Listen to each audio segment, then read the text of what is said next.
Hello viewers, welcome back to Mahee's green birds YouTube channel. ಇವತ್ತಿನ ವಿಡಿಯೋದಲ್ಲಿ ಮತ್ತೊಂದು ಇಂಟ್ರೆಸ್ಟಿಂಗ್ ವಿಡಿಯೋ ಮೂಲಕ ಸಾಕಷ್ಟು ಕುತೂಹಲಕಾರಿ ವಿಚಾರಗಳನ್ನ ನಿಮ್ಮ ಮುಂದೆ ತಂದಿರೋವಂಥದ್ದು. ವಿಡಿಯೋನ ಕೊನೆವರೆಗೂ ನೋಡಿ. ನಾನು ಬಳಸಿ ಬಿಸಾಕಿದಂತಹ ಚೆಂಡು ಹೂವನ್ನು ಉಪಯೋಗಿಸ್ಕೊಂಡು ಯಾವ ರೀತಿ ಮನೆಯಲ್ಲೇ ಸಾಕಷ್ಟು ಚೆಂಡು ಹೂಗಳನ್ನ ಬೆಳಿಬಹುದು, ಮತ್ತು ಅದಕ್ಕೆ ನಮಗೆ ಹೆಚ್ಚು ಹೂಗಳು ಬರೋದಕ್ಕೆ ನಾವು ಯಾವ ರೀತಿಯ ಹಂತಗಳನ್ನ ಫಾಲೋ ಮಾಡಬೇಕು ಅನ್ನೋದನ್ನು ಕೂಡ ಈ ಒಂದು ವಿಡಿಯೋದಲ್ಲಿ ತೋರಿಸ್ತಿದ್ದೀನಿ. ಮತ್ತು ನಾನು ಇದಕ್ಕೆ ಹಾಕುವಂತಹ ಫರ್ಟಿಲೈಸರ್ಸ್, ಗೊಬ್ಬರಗಳು ಯಾವ್ಯಾವುದು ಅನ್ನೋದನ್ನು ಕೂಡ ನಾನು ನಿಮ್ಮ ಜೊತೆ ಶೇರ್ ಮಾಡ್ಕೊಂಡಿರೋವಂಥದ್ದು. ಮತ್ತು ಪ್ರತಿಯೊಬ್ಬ ಗಾರ್ಡನರ್ಸ್ಗಾಗಿರ್ಬೋದು ಅಥವಾ ಮನೆಯ ಮುಂದೆ ಇರಲೇಬೇಕಾದಂತಹ ಒಂದು ಹೂವಿನ ಗಿಡ ಅಂತಂದರೆ ಅದು ಚೆಂಡು ಹೂವಿನ ಗಿಡ. ಯಾಕಂತಂದರೆ ಪ್ರತಿನಿತ್ಯ ಪೂಜೆಗೆ ತುಂಬ ಉಪಯುಕ್ತ ಆಗಿರುವಂತಹ ಒಂದು ಚೆಂಡು ಹೂ. ಇದರ ಸರಿಯಾದ ಹಂತವನ್ನು ನಾನು ಒಂದೊಂದೇ ನಿಮ್ಮ ಜೊತೆ ಶೇರ್ ಮಾಡ್ತಾ ಹೋಗ್ತಾ ಇದ್ದೀನಿ. ಇದು ನಾನು ಲಾಸ್ಟ್ ಇಯರು ಆಯುಧ ಪೂಜೆಗೆ ಅಂತ ತಂದಿದ್ದಂಥ ಚೆಂಡು ಹೂಗಳಲ್ಲಿ ಬೆಸ್ಟ್ ಚೆಂಡು ಹೂ ಅಂತಂದರೆ ತುಂಬ ದಪ್ಪದಾಗಿ ಇರುವಂತಹ ಮತ್ತು ಚೆನ್ನಾಗಿ ಅರಳಿರುವಂತಹ ಒಂದಷ್ಟು ಚೆಂಡು ಹೂಗಳನ್ನ ಎತ್ತಿ ಇಟ್ಕೊಂಡಿದ್ದೆ. ಚೆಂಡು ಹೂಗಳನ್ನ ನಾವು ಮಿನಿಮಮ್ ಅಂದರೂ ಒಂದು 3-4 ತಿಂಗಳು ಚೆನ್ನಾಗಿ ಒಣಗಿಸಿಟ್ಕೊಂಡಿರಬೇಕು.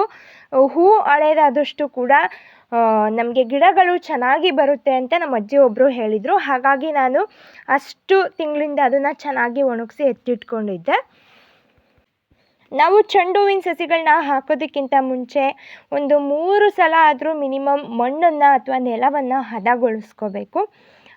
ಇದು ದೊಡ್ಡ ಅಪಾರ ಚೆಂಡು ಹೂವು ಕಮರ್ಷಿಯಲ್ ಪರ್ಪಸ್ಗೆ ಬೆಳೆಯೋರ ಸ್ಟ್ರಾಟಜಿಗಳಿಗಿಂತ ವಿಭಿನ್ನ.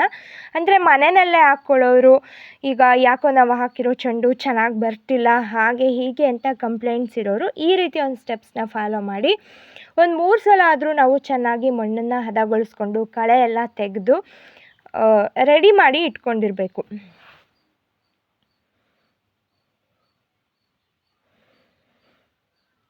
ನಾವು ಮಣ್ಣನ್ನು ಎಷ್ಟು ಚೆನ್ನಾಗಿ ಹದಗೊಳಿಸ್ಕೊತೀವೋ ಅಷ್ಟು ಚೆನ್ನಾಗಿ ಗಿಡಗಳು ಬರೋವಂಥದ್ದು.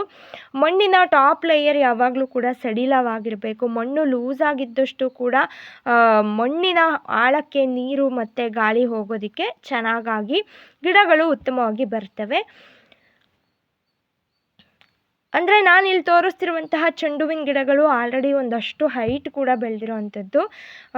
No problem. ಅದನ್ನು ನಾವು ಹಾಕೋಕ್ಕಿಂತ ಮುಂಚೆ ಮೇಲ್ಗಡೆ ಪಾರ್ಟ್ ಇರುತ್ತಲ್ಲ, ಟಾಪ್ ಆಫ್ ದ ಪ್ಲ್ಯಾಂಟು, ಅದನ್ನು ಸ್ವಲ್ಪ ಪಿಂಚಿಂಗ್ ಮಾಡಿ ಹಾಕೋದ್ರಿಂದ ನಮಗೆ ಹೆಚ್ಚು ಬ್ರಾಂಚಸ್ ಬಂದು ಹೆಚ್ಚು ಹೂಗಳು ಬಿಡೋದಕ್ಕೆ ಅದು ಸಹಾಯ ಆಗುತ್ತೆ.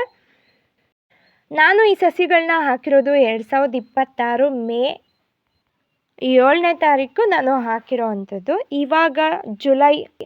ಇವತ್ತು ಜುಲೈ 27ನೇ ತಾರೀಕು. ಆಲ್ಮೋಸ್ಟ್ 2.5 ತಿಂಗಳಲ್ಲಿ ನನಗೆ ಇಷ್ಟೊಂದು ದೊಡ್ಡ ಹೂ ಗಿಡಗಳು ಮತ್ತು ಹೆಚ್ಚು ಹೂಗಳು ಬಂದಿರೋ ಅಂಥದ್ದು. ನಾನು ಇದಕ್ಕೆ ಯಾವುದೇ ರೀತಿ ಕೆಮಿಕಲ್ ಫರ್ಟಿಲೈಸರ್ನ ಯೂಸ್ ಮಾಡಿಲ್ಲ. ಕಂಪ್ಲೀಟ್ ಆರ್ಗ್ಯಾನಿಕ್ ಫರ್ಟಿಲೈಸರ್ ಅಂತಲೇ ಹೇಳ್ಬೋದು. ಫರ್ಟಿಲೈಸರ್ ಅನ್ನೋದಕ್ಕಿಂತ ಮನೆಯಲ್ಲಿ ಏನೇನೆಲ್ಲ ವೇಸ್ಟ್ ಅಂತ ಕಿಚನ್ ವೇಸ್ಟ್ ಇರುತ್ತೋ ಅದನ್ನು ಯೂಸ್ ಮಾಡಿ ನಾನು ಬೆಳೆದಿರೋ ಅಂಥದ್ದು. ರೈಸ್ ವಾಟರ್ ಅಂದರೆ ಅಕ್ಕಿ ತೊಳೆದಿರೋ ನೀರಾಗಿರ್ಬೋದು, ಈರುಳ್ಳಿ ಸಿಪ್ಪೆ, ಈ ರೀತಿಯ ಒಂದು ಗೊಬ್ಬರಗಳನ್ನ ಹಾಕಿ ಬೆಳೆದಿರೋ ಅಂಥದ್ದು. ಇದು ನಾನು ಲಾಸ್ಟ್ ಇಯರ್ ಹಾಕಿರೋ ಅಂಥದ್ದು. ಎಷ್ಟು ಹೆಲ್ದಿಯಾಗಿ ಗಿಡಗಳು ಕಾಣಿಸ್ತಿದ್ದಾವೆ. ಒಂದು ಕ್ಲಿಪ್ ಕೂಡ ನಾನು ಹಾಕಿರೋ ಅಂಥದ್ದು. ನಾನು ಯಾವುದೇ ಕೆಮಿಕಲ್ ಫರ್ಟಿಲೈಸರ್ ಯೂಸ್ ಮಾಡಲ್ಲ. ಬೇಸಿಕಲಿ ಎಲ್ಲ ಕಿಚನ್ ವೇಸ್ಟ್ ಏನಿರುತ್ತೋ ಅದನ್ನು ಹಾಕೋದು ಮತ್ತು ಕೌಡಂಗ್ ಕಾಂಪೋಸ್ಟನ್ನು ಹೆಚ್ಚು ಯೂಸ್ ಮಾಡೋದು. ಮತ್ತು ಈ ಒಂದು ಗಿಡದಿಂದ ಮತ್ತೊಂದು ಗಿಡಕ್ಕೆ ಎಷ್ಟು ಅಂತರ ಇರಬೇಕು ಅನ್ನೋ ಚಾರ್ಟ್ ಕೂಡ ನಾನು ವಿಡಿಯೋ ಕೊನೆಯಲ್ಲಿ ನೀಡಿದ್ದೀನಿ. ದಯವಿಟ್ಟು ವಿಡಿಯೋನ ಕೊನೆವರೆಗೂ ನೋಡಿ. ಒಂದು ಗಿಡದಿಂದ ಮತ್ತೊಂದು ಗಿಡಕ್ಕೆ ಒಂದು 35 to 45 ಸೆಂಟಿಮೀಟರು ಅಂತರ ಇರಬೇಕು. ಆಗ ಮಾತ್ರ ಗಿಡ ಚೆನ್ನಾಗಿ ಬರೋದಕ್ಕೆ ಅವಕಾಶ ಆಗುತ್ತೆ. ಅಂದರೆ ಈಗ ಚಿಕ್ಕ ಗಾರ್ಡನ್ ಇರೋರು ಅಥವಾ ಚಿಕ್ಕ ಜಾಗ ಇರೋರು ಸ್ವಲ್ಪ ಹತ್ತಿರದಲ್ಲೇ ಹಾಕಿದ್ರೂ ಕೂಡ ನೋ ಪ್ರಾಬ್ಲಮ್. ಯಾಕಂತಂದರೆ ಗಿಡಗಳಿಗೆ ಚೆಂಡು ಹೂವು ಬೆಳೀತಾ ಅವಕ್ಕೆ ಸಪೋರ್ಟ್ ಬೇಕಾಗುತ್ತೆ. ಹಾಗಾಗಿ ಗಿಡ ತೀರಾ ಹತ್ತಿರದಲ್ಲಿತ್ತು ಅಂತಂದರೆ ಒಂದಕ್ಕೊಂದು ಸಪೋರ್ಟಿವ್ ಆಗಿ ಅವು ಬೆಳೀತಾ ಹೋಗ್ತವೆ. ಮತ್ತು ಮನೆಯಲ್ಲಿ ಚೆಂಡು ಹೂವಿನ ಗಿಡಗಳು ಇರೋದ್ರ ಅನುಕೂಲ ಏನು ಅಂತಂದರೆ ಅದು ಈ ಸೊಳ್ಳೆಗಳನ್ನ ಮತ್ತು ಬೇರೆ ಕ್ರಿಮಿಕೀಟಗಳನ್ನ ಕಂಟ್ರೋಲ್ ಮಾಡುತ್ತೆ. ಯಾಕಂತಂದರೆ ಅದರ ಸ್ಮೆಲ್ ತುಂಬ ತೀವ್ರವಾಗಿರೋದ್ರಿಂದ ಇಷ್ಟೆಲ್ಲ ಅನುಕೂಲಗಳು ಇರೋವಂಥದ್ದು. ಮತ್ತು ನಮ್ಮ ಗಾರ್ಡನ್ನ ಅಥವಾ ನಮ್ಮ ಮನೆಯ ಅಂದ ಹೆಚ್ಚಿಸೋದ್ರ ಜೊತೆಯಲ್ಲಿ ಪೂಜೆಗೂ ಕೂಡ ಸಾಕಷ್ಟು ಹೂಗಳನ್ನ ನಾವು ಮಾರ್ಕೆಟಿಂದ ಬೈ ಮಾಡೋದನ್ನು ತಪ್ಪಿಸ್ಬಹುದು. ಹಾಗಾಗಿ ನಾನು ಹೇಳಿರುವಂಥ ಈ ಸ್ಟೆಪ್ಸ್ನ ಫಾಲೋ ಮಾಡಿ. ಆಯ್ಕೆ ಮಾತ್ರ ಯಾವಾಗಲೂ ಕೂಡ ದೊಡ್ಡ ಚೆಂಡು ಹೂವಾಗಿರಬೇಕು ಮತ್ತು ಹೆಲ್ತಿಯಾಗಿರಬೇಕು. ಪೂರ್ತಿ ಅರಳಿರುವಂಥ ಚೆಂಡು ಹೂವನ್ನ ಯೂಸ್ ಮಾಡಬೇಕು. ಆಗ ಮಾತ್ರ ನಮಗೆ ರಿಸಲ್ಟ್ ಚೆನ್ನಾಗಿ ಬರುತ್ತೆ. ಫೈನಲಿ ಎಲ್ಲ ಚೆಂಡು ಹೂವಿನ ಸಸಿಗಳನ್ನು ಹಾಕಿ ನಾನು ನೀರು ಹಾಕಿರೋ ಅಂಥದ್ದು. ಇಮಿಡಿಯೇಟ್ಲಿ ನೀರು ಹಾಕೋದು ಕೂಡ ಇಂಪಾರ್ಟೆಂಟು. ಇದು ನೆನ್ನೆ ಮಾಡ್ಕೊಂಡಿರೋಂತಹ ವಿಡಿಯೋ, ಅಂದರೆ 26 ಜುಲೈ 2026 ನೆನ್ನೆ ಮಾಡ್ಕೊಂಡಿರೋವಂಥದ್ದು. 2.5 ತಿಂಗಳ ನಂತರ ಇಷ್ಟು ಚೆನ್ನಾಗಿ ಚೆಂಡು ಹೂವಿನ ಗಿಡಗಳು ಮತ್ತು ಹೂಗಳು ಬಂದಿರೋ ಅಂಥದ್ದು. ನಿಮಗೆ ಈ ವಿಡಿಯೋ ಇಷ್ಟ ಆಗಿತ್ತು ಅಂತ ಅಂದರೆ ದಯವಿಟ್ಟು ಮಹೀಸ್ ಗ್ರೀನ್ ಬೈಟ್ಸ್ ಯೂಟ್ಯೂಬ್ ಚಾನಲ್ನ ಸಬ್ಸ್ಕ್ರೈಬ್ ಮಾಡ್ಕೊಳ್ಳಿ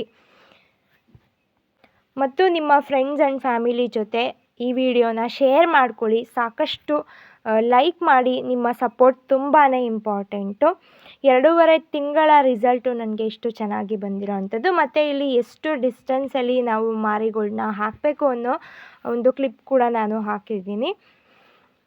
thank you for watching. Mahee's green bytes YouTube ಚಾನಲ್ಗೆ ಸಪೋರ್ಟ್ ಮಾಡಿ ಅಂತ ಕೇಳ್ಕೊತಾ, ಇದೇ ರೀತಿ ಗಾರ್ಡನ್ ಅಪ್ಡೇಟ್ಸ್ ಅಥವಾ ಗಾರ್ಡನ್ ವಿಡಿಯೋಗಳಿಗಾಗಿ ನಮ್ಮ ಚಾನಲ್ನ ಸದಾ ಫಾಲೋ ಮಾಡಿ ಅಂತ ಕೇಳ್ಕೊಳ್ತಾ, ಥ್ಯಾಂಕ್ ಯು ಫಾರ್ ವಾಚಿಂಗ್.